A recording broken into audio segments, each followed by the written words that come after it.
Is it time for a mind shift? If you don't know what that means, then join your host, Dr. Clint Haycock, a former evangelical Christian pastor and Bible college teacher of over 20 years, along the journey of deconstruction and reconstruction of faith, life, religion, and spirituality.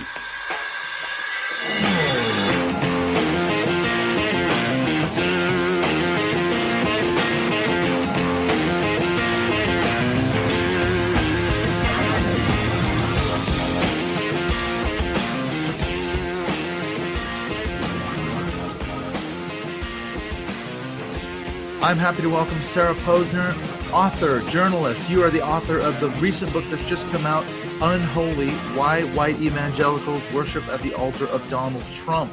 So thank you, Sarah, for dropping into Mindshift Podcast. Happy to do it, Clint. I have so many questions. I was just saying before we hit record, I've just finished listening to your book on Audible. I listened to it on the way back and forth to work. I have about an hour's drive, which is really handy for getting a good long section of books on Audible. So you've been researching, you've been writing about evangelicalism, televangelists. This is not your first book, obviously, prosperity gospel, but maybe most importantly, the connections to all that to the Christian right. What led you into that field? What led you to start researching and writing about this? Well, it dates back to my time in college in the mid-1980s when Reagan was president. And I wrote my senior thesis about the political operatives and religious operatives in Washington who were putting together what was then known as the New Right and the Religious Right. Mm-hmm. And then after college, I ended up going to law school and practicing law for 10 years, but then decided to leave law and become a journalist. And I kind of picked up where I had left off in a way, because by that time, George W. Bush was president. And of course, he relied quite a bit also on his relationship with the Christian right, although much differently than Trump has been doing, but we can get into that. Oh, yes, absolutely. It's fascinating, I think, because I did a class a few months ago, an online course where I did a 5-week session. You can really trace the rise and the origins of the Christian right, president to president, starting, I think, with Jimmy Carter, as you say, and then going into Reagan. And every president that's come along has either been an enemy of the Christian right or a friend of the Christian right in some ways. So it's a fascinating study. So you started with Reagan. It truly is a fascinating thing. You go down the rabbit hole, don't you? And then you wonder where you come up for air. Well, I think that a lot of people think that the founding of the moral majority and the modern Christian right in the late 1970s was some sort of beginning. And in a lot of ways it was. It marked the beginning of their organized involvement in national electoral politics. But the Christian right has always been here. It's just manifested itself in different ways. And finally, at that time, came together with these conservative political organizers to become kind of more attached to the hip with the Republican Party. But it's not like it came out of nowhere in terms of there being evangelicals and fundamentalists who were interested in political issues and animated by them. So as I say, I've been working through Unholy. I just finished it yesterday on Audible on the way home. What I was struck by was sort of, this is my theory, that your thesis is sort of that there's a marriage between the Christian right and the alt-right. That's the new piece that I guess I wasn't ready for. I was expecting, to be honest, given the title, that it was going to be kind of another book about the white evangelical support for Trump, which it does certainly get into that, obviously. But I was not prepared for the whole alt-right piece. That I can understand their support for Trump, but I'm seeing this marriage between the Christian right and the alt-right. Is that a fair assessment, do you think, of kind of your thesis statement of the book? Yes. I don't know if marriage is the right word, because marriage, I would call it more of an arranged marriage. Right. Because marriage implies that both parties came into this together on purpose. And I think in some ways that's true, but I think also in other ways circumstances played out in a particular way in the 2016 primary that led to it. Obviously, there were some people who were very explicitly interested in creating that kind of marriage. Steve Bannon is one of them. He told me in an interview that the alt-right could not win or could not beat back the progressive left, as he calls it, without the Christian right. It needed the Christian right.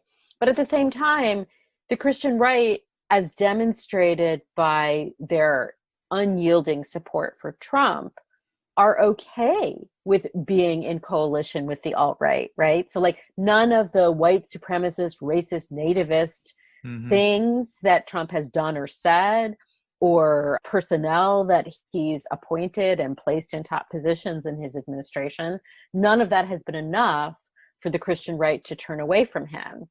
So while I don't think that a lot of the leadership of the Christian right intended for this to happen, if you dial the clock back to late 2015 during the primary, but I do think that they've proven themselves to be okay with it. And the middle section of the book, where I detail the racist history of the Christian right and also the racist history of the new right, this new conservative movement of the 1970s that gave us the modern religious right. There's more of a history there with regard to issues of race and immigration and civil rights that makes that marriage, as you put it, make more sense.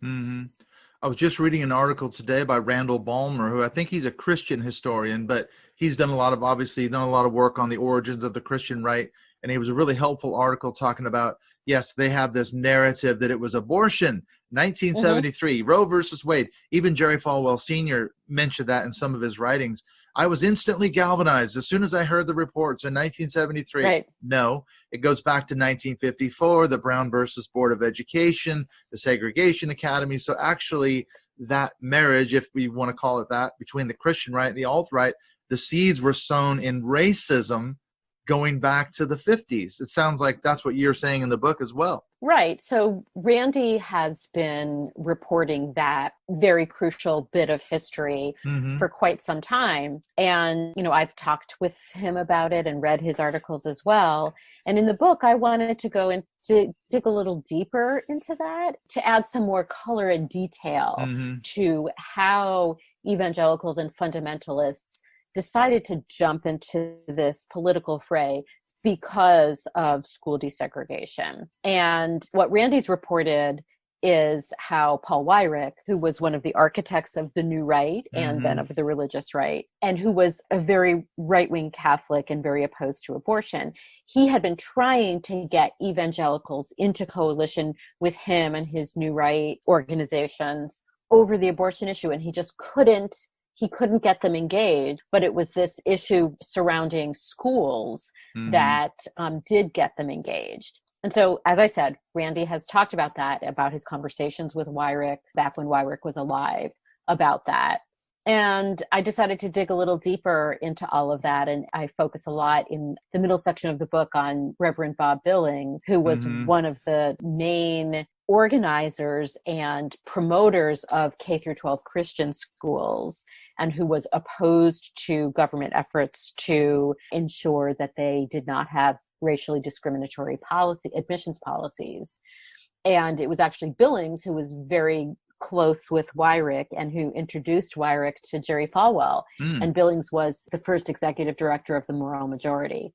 And in my historical research for the book, it seemed to me that, Weyrich had a lot more affection for Billings than he did even for Falwell, which was really interesting. It really is interesting. I read an article today on NPR, and they were interviewing Paul Weyrich back in 1995. Terry Gross did an interview, and there's an excerpt from it online. It was really fascinating because he said that what he felt like the Moral Majority, where they failed, was they were kind of like a monarchist sort of approach. Their attitude was, well, let's just get one Christian president elected, and then we can go home, and that'll be us done, and we've won.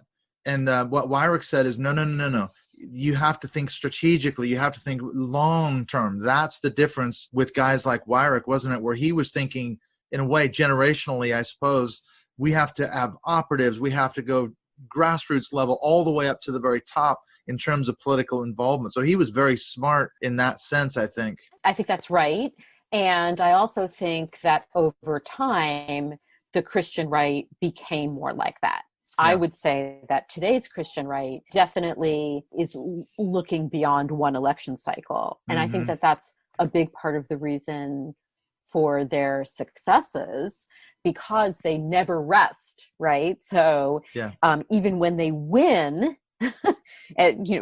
whether it's Reagan, Bush, or Trump, they're still acting like they're at a disadvantage or they're at the brink of losing Christian America. And that's how they keep activists and, basically the foot soldier, the grassroots activists or the foot soldiers of the movement engaged continually in the up times and in the downtime. Yeah, that to me strikes as the dominionist piece of it. When I read those kind of things and hearing you talk about that, when I read that article by Paul Weyrich today, I thought he's speaking the language of dominionism. He's speaking the language of guys like Rushdoony in that sense that Rushdoony was about generations, wasn't he? He was a long-term thinker way back in the 50s even.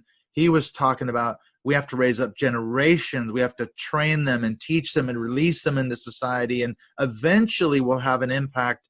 It may take 1,000 years or whatever, but I think, okay, that's the language. And I know Rushdoony and Weyrich were associates. They were helping each other around the time of the formation of the moral majority. So, and I know Rushdoony served on the Council for National Policy for a little while, so he was involved on some levels. You did mention Rushdoony a little bit in the book, and I thought, oh, here we go. You're going to get into Rushdoony, but a lot of it was about Weyrich, I think, in that section on the architecture of the Christian right. That's right. Yes. And I think that, there are sort of very important figures and players whose ideas had a lot of influence. And there's certainly been a lot written about Rushdoony's influence that I didn't feel the need to flesh that out as much in that section of the book, but just in fact talk about how Rushdoony was involved in these circles that Weyrich was establishing back in the 70s and 80s. Weyrich was responsible for forming a lot of organizations that now are the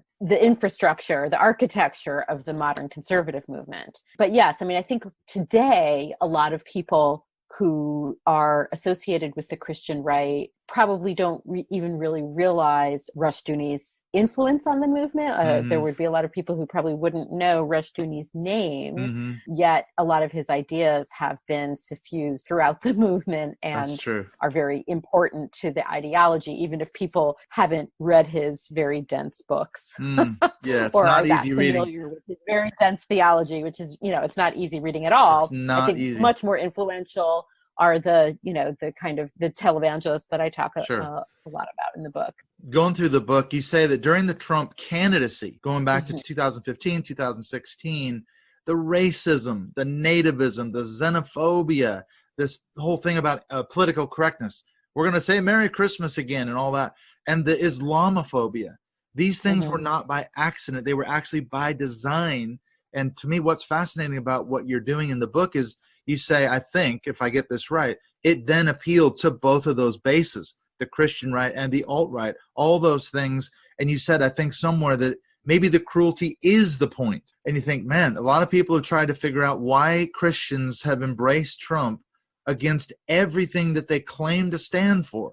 And yet, you lay out the architecture of the whole thing. I can't take credit for the cruelty is the point phrase. Right. That wasn't you. That was not my phrase, yeah. But Trump's opening salvo in his campaign, the Mexicans are rapists and criminals who are coming to ruin our country. Some are good people, I assume. Yeah. Right. The Islamophobia, the racism, his, calls at his campaign rallies for Black Lives Matter protesters to be roughed up. This was happening during his primary campaign. And he was definitely electrifying the alt-right at the time. Immediately.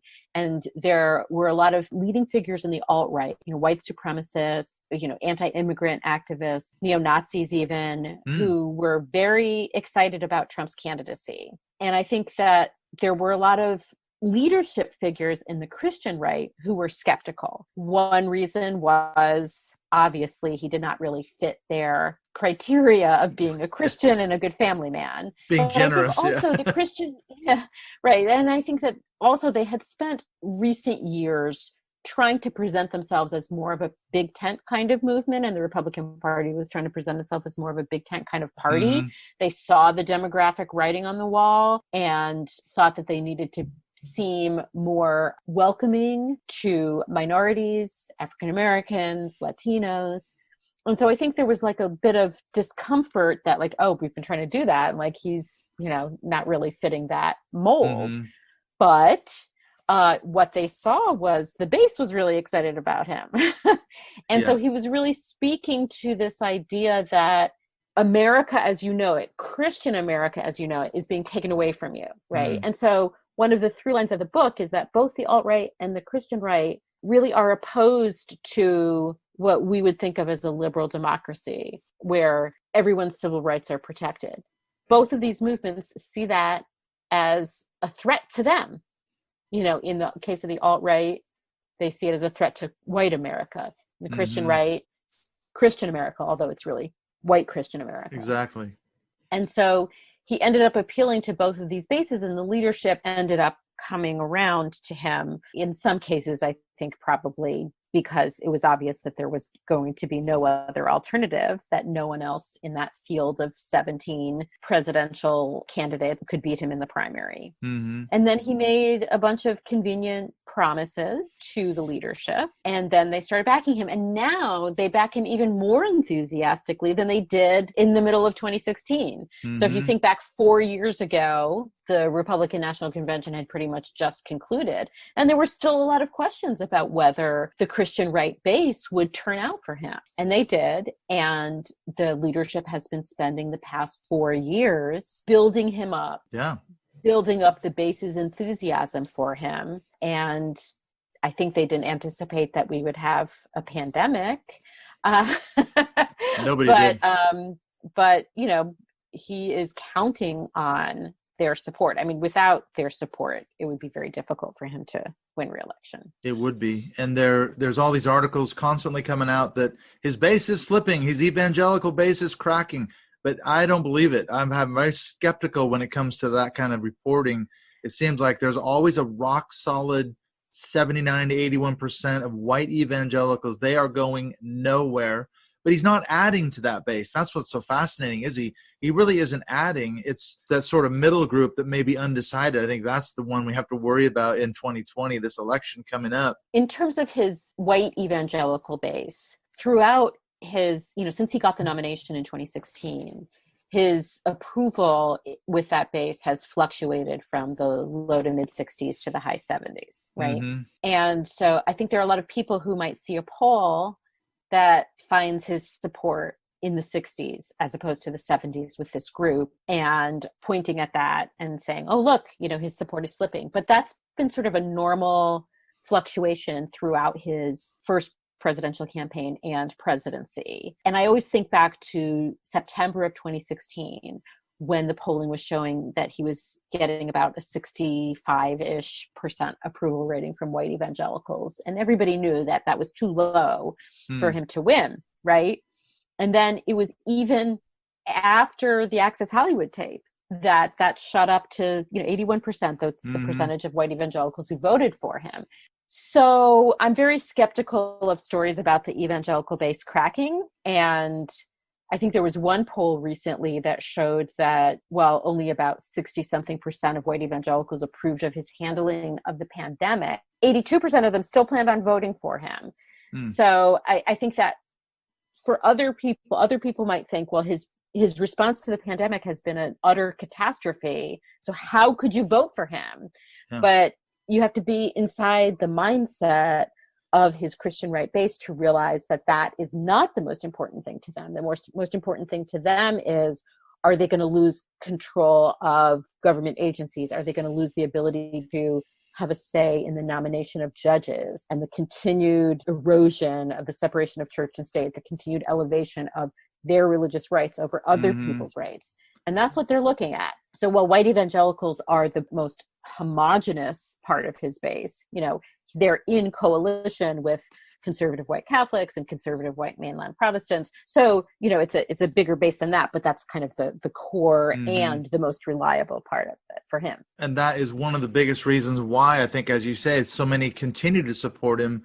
This issue of religious freedom, religious liberty. I was going to ask you about that, because there's a connection in there. There's a narrative out there in much of evangelicalism that our religious liberty is being denied us, and certainly was attacked during the 8 years of Obama. But now Trump is standing up. He's the strong man. He's the Cyrus. He's the King David, Right. whatever figure you want.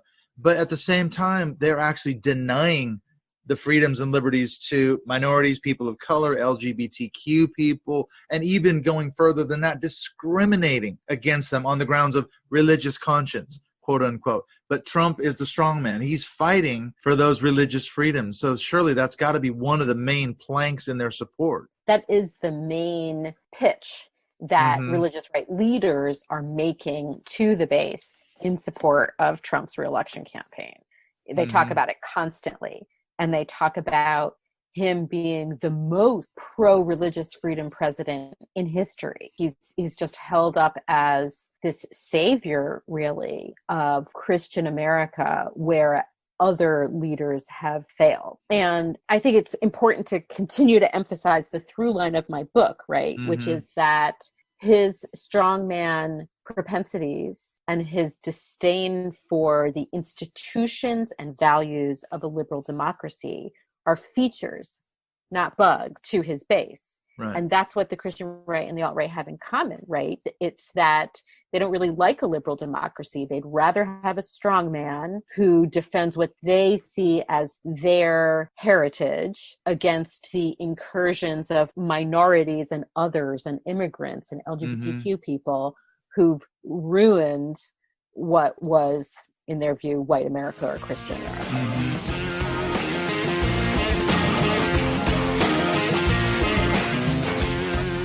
We will be right back in just a minute with the second half of my conversation with Sarah Posner as we continue talking about her new book, Unholy, Why White Evangelicals Worship at the Altar of Donald Trump. And as I said to Sarah, what was so surprising as I worked my way through her book was how she goes into really great detail showing how it's not just the white evangelical base, it's also the alt-right, and that these things that Trump has been saying since he was a candidate are no accident. They were by design to appeal actually to both sides. And this is what really has formed Trump's base. And this is something that should be a major concern to all of us moving forward. And I would say, too, if you're an evangelical Christian who is listening to this episode, you need to think about the sort of racist roots of the Christian right. If you're a part of that, you're actually part of the system, whether or not you believe it or not. You are helping to prop up the system by giving money to it, or at least to a church. So this is something to be concerned about for sure. And as I've said many times before, Trumpism will not go away, even though Trump may leave office, whether it's in November 2020 or another 4 years. But the fact remains that Trumpism is not going away at all anytime soon. So these are things that Americans and indeed the rest of the world we have to wrestle with and resist, because as we're seeing, there is an increasing move toward the far right, not just in America, but in places all over the world, other countries and other dictators who are really becoming far-right strongmen. So this is a real serious issue that we have to deal with. And I'm glad for people like Sarah Posner and others that I've been talking to lately who have been doing a tremendous amount of work on this.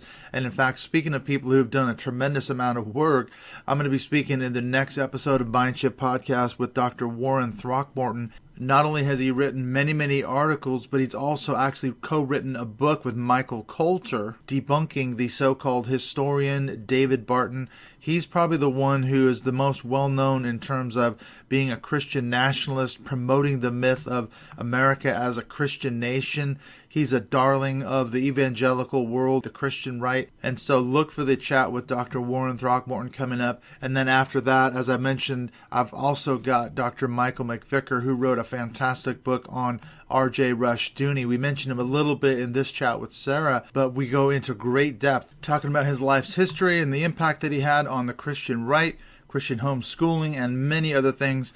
And as Sarah said, a lot of people wouldn't know the name Rushdoony, but I've been doing a lot of work on him, doing a lot of research and writing, so I thoroughly enjoyed talking with Dr. Michael McVicker, and I think you'll enjoy that conversation as well. I've also got a chat coming up with Paul Kivel as we talk about his book on Christian hegemony, so those are the next 3 episodes that are slated to drop here on Mindshift Podcast over the next several weeks. And one last thing, you can also follow me on Twitter at Mindshift2018. If you have any thoughts, comments, questions, you can also get a hold of Sarah at Sarah Posner on Twitter as well. All right, now that we got the business out of the way, let's get back into the chat with Sarah as we continue to talk about her book, Unholy, Why White Evangelicals Worship at the Altar of Donald Trump.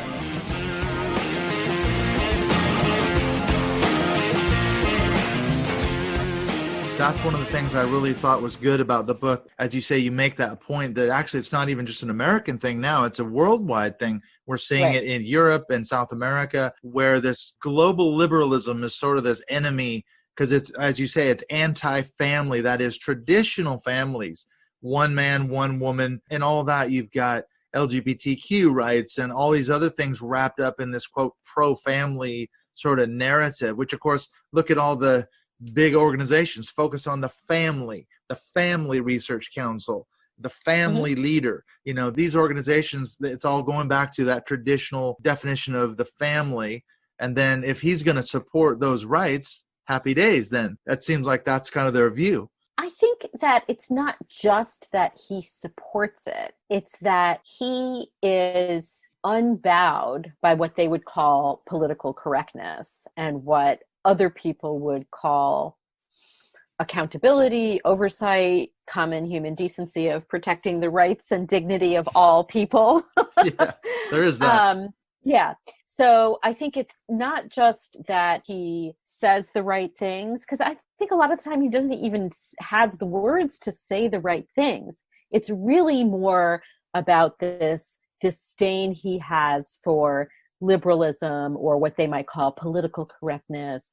And I think that that is a big reason why he's so appealing to his base, because they believe that even other Republican presidents have kind of pussyfooted around all of that, right? And been too concerned about their place in history or bipartisanship or civility even. And so I think that to me is really, like I said, it's a feature, not a bug. Exactly. That's the concern, isn't it? What about some of these key players on the alt-right? You're saying the middle of the book, it really focuses on the alt-right. The name Richard Spencer comes up a lot. So I did a bit of reading on this guy. I mean, I've heard of him before. The guy, he's a neo-Nazi. He's a conspiracy theorist. He's anti-Semitic. He's a white supremacist leader. You know, he's appeared at the Charlottesville rally and other neo-Nazi rallies. This guy is a rabid Trump supporter. Why is a guy like Richard Spencer, or is he a Trump supporter? Well, he was. Oh, he was. He was during the campaign, right? And so when I was talking about earlier how Trump's campaign electrified the alt-right, people like Spencer really thought that Trump was speaking to the issues of what they call white dispossession. So they believe that white people are being dispossessed in their own country of America, and that Trump talking about immigration and using this nativist language and using racist language and proposing racist and nativist policies was going to save them from that white dispossession. Now, after Trump became president, Spencer, I've interviewed him a number of times. He's a big admirer and actually personally knows Stephen Miller and is in favor of those things. But I think he ultimately soured on Trump, I think, because Trump, I think, became kind of too buffoonish for him. Right. But I think that Trump still has a lot of support otherwise on the alt-right, certainly a lot of support for his immigration policies. And I think to the extent that he's pushing back on and demonizing the Black Lives Matter protests and pushing this idea that we need to save the heritage by not, bringing down statues and that sort of thing. All of that is the sort of thing that would appeal to the alt-right. The other thing I think that is important to understand about the alt-right is they too, although in different ways, are playing a long game like the Christian right is. The alt-right is less interested and involved in the nuts and bolts of political campaigns and more interested in ideas and ideology and changing and shifting people's ideas and ideology over time. So they're also playing a long game, but in a different way. And there's this element of conspiracy theories. That's something that fuels both of those bases. One of the things that struck me was, I think, the final chapter of your book, you kind of spent some time talking about how the Christian right, for sure, uses conspiracy theories, first of all, in their defense of Trump, but also in their sort of continuing support for him. It was fascinating because I don't know if you came across, there was an article just a couple of days ago in Salon by Amanda Marcotte, and she was talking about how conspiracy theories have played into real world violence. If you're that angry about what they're doing to my president, you're going to do something about it. I mean, the most obvious example, Caesar Sayoc. Here's a guy who got so angry about these critics of Trump, these Democrats, he mails 16 pipe bombs to these people, Hillary Clinton and Joe Biden. So what's the role of conspiracy theories in all this? Because you got the echo chamber, don't you? Fox News, Breitbart, Alex Jones, Rush Limbaugh, and of course Trump himself. It's all this echo chamber. Yeah, I mean, both the Christian right and the alt-right subscribe to many of the same conspiracy theories. Mm-hmm. The main ones being that there's a deep state that's out to get Trump, and the other being that George Soros is this global bogeyman who is promoting leftist ideology, or what the Christian right might call gender ideology, which is a catchphrase they use to encompass LGBTQ rights and reproductive rights. Mm-hmm. And conspiracy theories play a very key role in both movements because, well, I mean, there's lots of reasons why conspiracy theories play a role, but both do use conspiracy theories to demonize political enemies and portray Trump as being a victim, really, of these insidious deep state forces that are conspiring to undermine him. Very similar to the conspiracy theories that underline the QAnon conspiracy theory. Right. There's sort of a lot of shared threads here. Mm-hmm. That there's a deep state that protects Hillary Clinton and pedophiles, Pizzagate, trying to take down Donald Trump. Right. Even the coronavirus is somehow a big hoax. Maybe Bill Clinton or Bill Gates is involved. Right. He wants to inject the vaccine with a chip in it to track you, and on and on it goes. It's just talk about rabbit holes, right? Oh man. But it's all over the place because, I mean, I'm seeing on Facebook, you see it. I mean, Facebook and social media has just become a battleground for different ideologies, isn't it? But I've seen several posts recently where certain of my friends have just come out and said, look, these Black Lives Matters, that's nothing but a front for terrorism, and they're murdering people, they're dragging them out of cars, and it's all, Trump's doing the right thing by sending in these troops to places like Portland, and any kind of pushback is fake news. You think, well, no, I've got friends who live in Portland who are down there, and that's not the way it is. No, fake news. So you can't even have a conversation about any of this stuff. It's all fake news. Yep. Well, now there's another aspect to this whole thing we haven't talked about, and that is the case of Donald Trump's relationship with Vladimir Putin.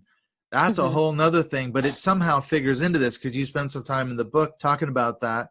Okay, he's got a very sort of toadying, sort of sycophantic relationship with Putin, which is very strange. It seemed like nobody really knows what Putin has on Trump. But what surprised me was you talk about in the book, well before the Trump-Putin thing, Christian right leaders were holding up Putin and other far-right dictators basically as examples from which Americans could learn. So it seems like there was these overtures going on way before the Trump-Putin thing. I don't want to suggest that there was some conspiracy or plot to bring Trump with Putin. Sure. I think this is part of a global far-right movement that is drawing on these sort of proto-fascist ideas around what is a family and what is a nation's heritage and what is a nation's, in particular, religious heritage, or in this case, Christian heritage.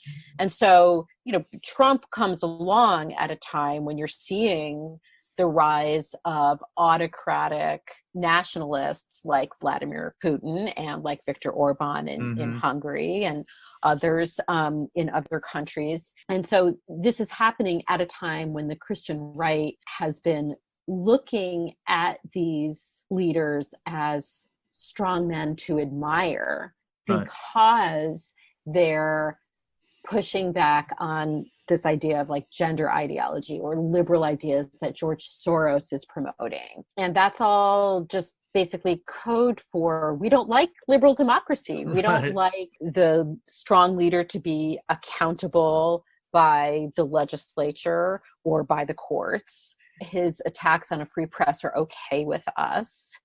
And in particular, we like the idea that somebody like Orban or Putin would talk in these sort of very glowing terms about the country's Christian heritage, and that they would crack down on LGBTQ rights or scale back women's rights or reproductive rights. So it's all part of this package and this global erosion of liberal democracy and liberal democratic ideals. It's all kind of happening at the same time, and obviously it all feeds off of each other. But yes, it wasn't just, the Christian right didn't just suddenly say, oh, we're okay with Putin because Trump's okay with Putin. Right. They were already okay with Putin. Right. That's what I found fascinating about, talking about Paul Weyrich, for example. He's pointing to Putin years before Trump ever was on the scene, saying essentially what you said, that, look, Putin, yeah, some things about his personal life and the way he treats, people, they're kind of objectionable, but he's very strong on the family, the traditional family. He's anti-LGBTQ.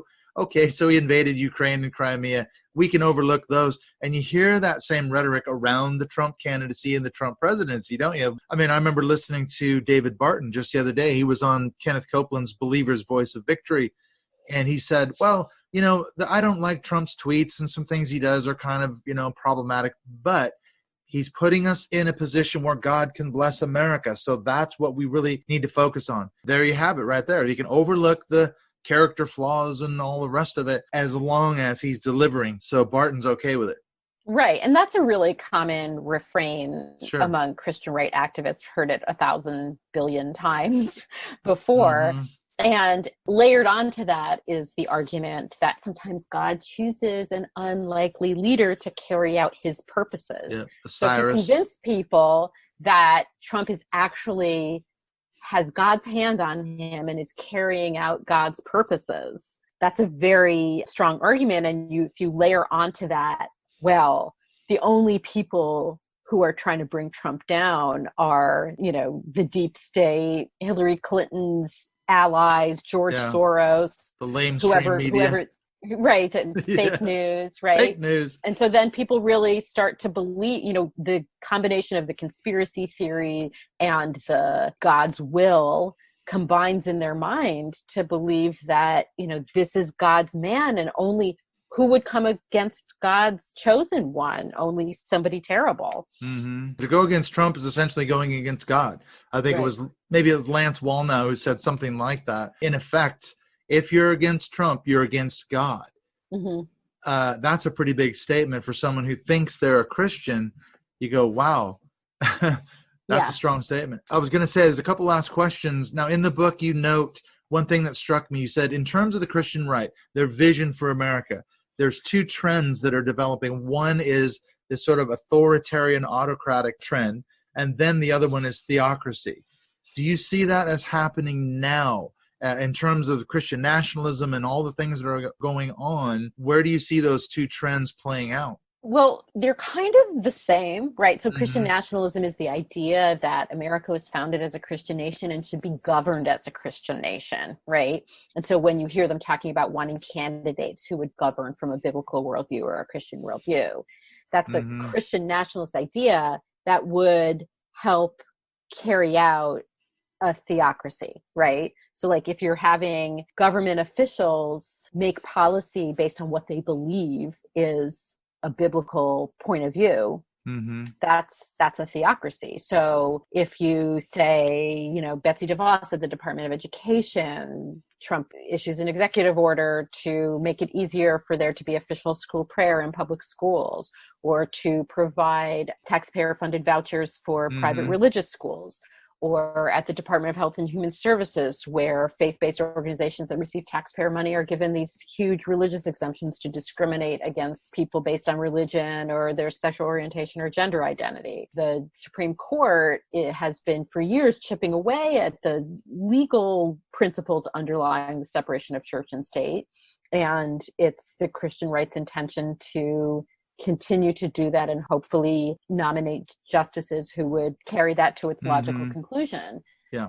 So, that's their stated goal. It's not like they're being It's no secret. cagey about it, right? Like, Yeah. this is what they've been talking about for 40 years. And they found someone who's getting it done. That's the thing about it. You go back to that open letter to Mark Galli in Christianity Today. I don't know if you remember that. Caused a bit of a firestorm a couple years ago, where he was one of the first kind of leading evangelicals to speak out and say, we should be ashamed of ourselves for supporting Trump. And there was that open letter signed by I think it was around 200 key sort of dominionist figures, Christian right leaders, guys like Tony Perkins and other people like that. And I found that absolutely fascinating because I can't remember what their letter was in response to. The Mark Galli thing was he wrote the editorial in Christianity Today saying that Trump should be impeached. That was back in late 2019. Yeah. So was the letter that you're talking about also in response to something that Galli wrote? It was in response to it was an open letter response to the article. So they basically said, hey, don't paint us with this broad brush. We're not theocrats. Yeah. But then they say, we support Trump because he's appointed judges and he's doing all these, he's delivering. Right. And so, that's why we're behind him. So how dare you impugn us? And what I did, I went through, because I was doing all this research on dominion theology and Christian Reconstructionism, I immediately recognized a whole bunch of the names of the signers of the letter. So I started researching and writing about that, which I found another rabbit hole that you go down. Because there's apostolic ministries, POTUS Shield, on and on and on you go. And it's like, my God, where does this thing end? It's another rabbit hole. So there's one last question then. In your opinion, what's the goal? What's the end game, though, for the Christian right? Because you could plug in a guy like Rush Dooney. Okay, he wanted limited government and like a Handmaid's Tale, almost kind of a vision. Is that what you see going forward for the Christian right? Where are they taking this thing? I think that culturally, they know that they've lost many of the culture wars. I mean, they've lost the battle, culturally speaking, over LGBTQ rights, right? Mm-hmm. So they, same-sex marriage is legal across the country. So they're approaching that in a similar way to that they approached Roe v. Wade. Maybe we can't get that decision overturned right away, but we're going to chip away at it. And their way of chipping away at same-sex marriage is to claim that they should have religious exemptions when dealing with LGBTQ people, right? Mm. So it's like, I am a wedding photographer, and I think that marriage is between, my religious belief is that marriage is between a man and a woman. And so therefore I shouldn't have to comply with local non-discrimination laws that make it illegal for me to turn a same-sex couple away because of my religious belief. So it's those sorts of efforts to create basically a huge hole in non-discrimination laws so that these Christians who oppose abortion or contraception or LGBTQ rights basically operate in a different legal environment. Mm-hmm. But that's never how religious exemptions have been used, right? But if you continue to be able to have like-minded judges nominated to the courts and have like-minded political appointees running the government, you can put all of those things in place. And so that is why they're so intent on getting Trump reelected, because they know that they could, this could be a very lost opportunity for them because of the cultural shifts and public opinion. They're out of step with public opinion, but they're hoping that they can carve out this special place for themselves within the law.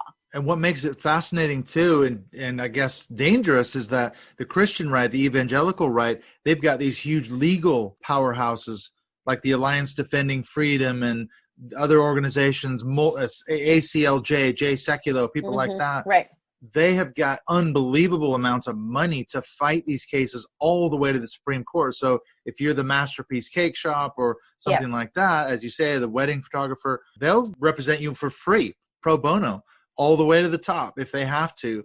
Whereas most people, the atheist doesn't have, well, I guess you might have the ACLU. They might come to bat for you, but they don't have the deep pockets that the ADF and some of these other organizations do. They have very deep pockets and also a willingness to continue to press what are thought of as being kind of fringe legal theories and making them mainstream, right? So when you think about like the Hobby Lobby case where the Supreme Court ruled that a company had religious rights to refuse to provide contraception coverage in their employer health plan, that was considered, as they were building that case, most legal scholars thought it had no chance, right? But because ADF and the Beckett Fund and Liberty Counsel and ACLJ, as you say, they're willing to press these cases, even if the legal theory seems like it won't make it. That's part of why they succeed,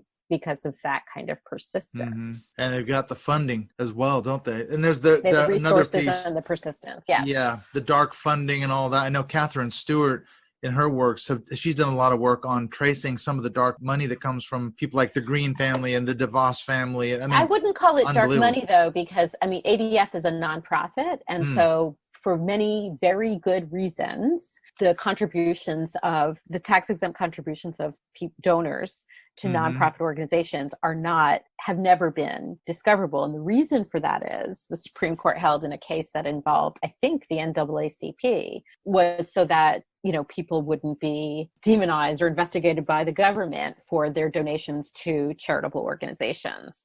So I wouldn't really call that dark money because that's just the law. Yeah, it's just money.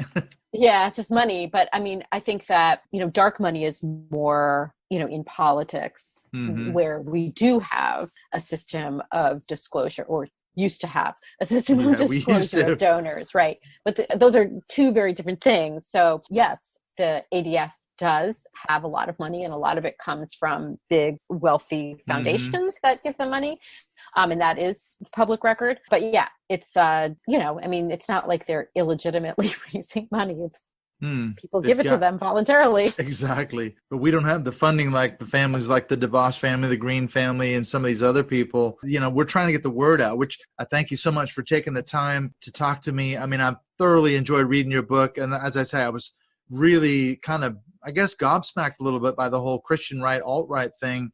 So thank you so much for what you're doing. How can people find you? That's my other question. Where are you on social media? So they can find me on Twitter. My Twitter handle is Sarah Posner. Sarah has an H. And my website, sarahposner.com. Well, thank you, Sarah Posner. I loved your book. I really appreciate it. I'm going to go now listen to God's Prophets. That's the next book on the list. So I may be trying to tap you up again if you're willing to talk to me another time. Sure. I don't think there's an audiobook for God's Prophets. Oh, no. I might actually have to read a book. Yes, exactly.